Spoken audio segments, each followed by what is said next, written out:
Hi, I'm Justin Kistner. This is my very first vlog.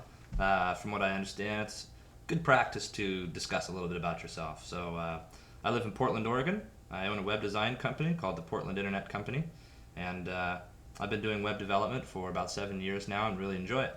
As a matter of fact, that's part of why I'm here at the moment. I've been doing a project with this young woman, Kristen Riley, who I have here. There she is. She was the host of a show called thepubliceye.tv for some time and has since moved on to other projects. And she and I have been discussing that we are going to start another vlog for her. So I started doing some research. And I've known about vlogs, and I've known about a lot of other phenomena on the web, like the explosion of MySpace, the explosion of YouTube, and I've been actively researching those and participating in them for the purpose of understanding them deeper because it's a big part of what I do for my job, and hey, it's fun. I get lucky to do it. The first thing I wanted to do is I want to kind of talk about some of the things that I see other vloggers doing and discuss what I think vlogging is all about and the value that it has. The first one I want to discuss is this young woman from Australia. Her name's Emelina. And I'm sure many of you have seen her videos because she has a lot of them that have close to 500,000 views, which, by the way, congratulations, that's phenomenal. And I think she says some really poignant stuff here about why she vlogs. So many people ask what the appeal is with video blogging and why people do it. I think it's fairly obvious that YouTube is just such a great self-discovery tool. I've learned so much about myself since I started video blogging that I just would never have known otherwise. Things like, I not only have a forehead, I have a 5, 6, 7 and 8 head as well, and I have an eating disorder. My dad is disappointed in me according to some chick in the US. So yeah, she basically says that she does it because she's learned a lot about herself. It's a self-discovery tool, which, you know, at that age and even at my age, that's still a very important process that we're doing. We're identifying who we are and what we're doing.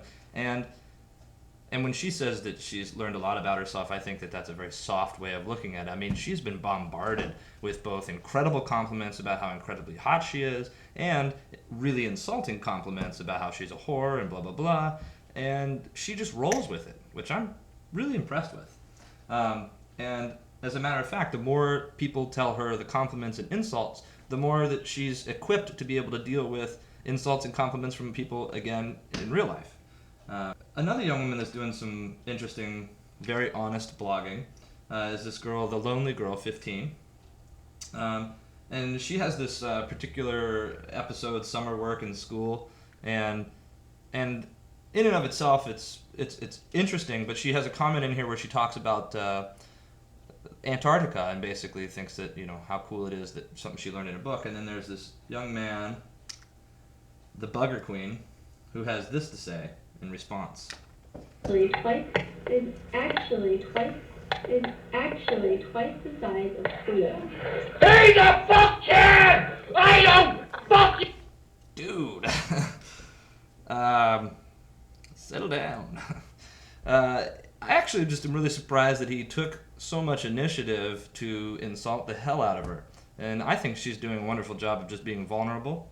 At the same time, you know, many other people in her comments have come to her defense and said, hey, you know, if you don't like it, don't watch.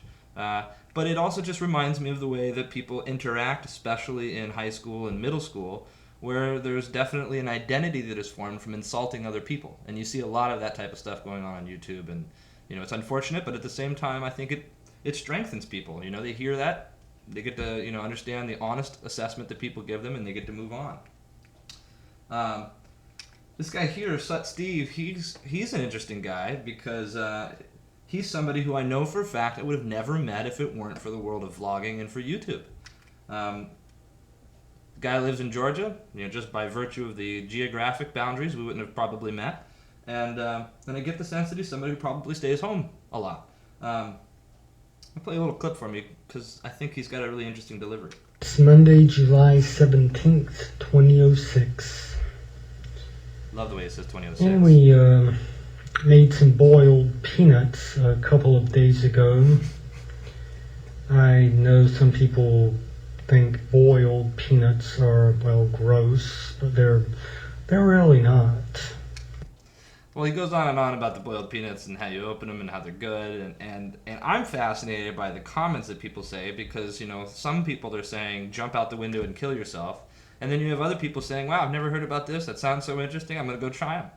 I've heard of boiled peanuts, not particularly interested in them one way or another. If somebody had them, hey, I'll have some. I'm not needing to go out and rush and make some, but this is a guy, again, that if it weren't for YouTube, we probably wouldn't meet on the street. And I believe that what is interesting about YouTube and what's interesting about the vlogging phenomenon is the connections that we gain with other people that if it weren't for these technologies we wouldn't have.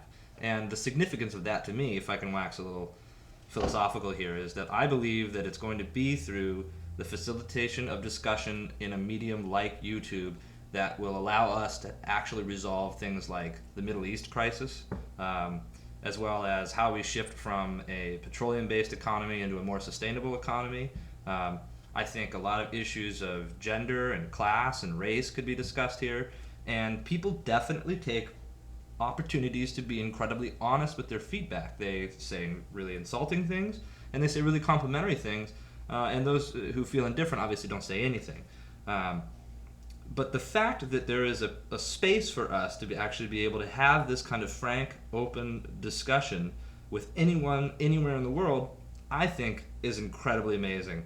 And, you know, thank you to Kristen for inspiring me to start doing this research in hopes of doing promotion work with her. I think we're going to have a really successful vlog for her, and I'm going to start doing this too because this stuff is just too darn cool.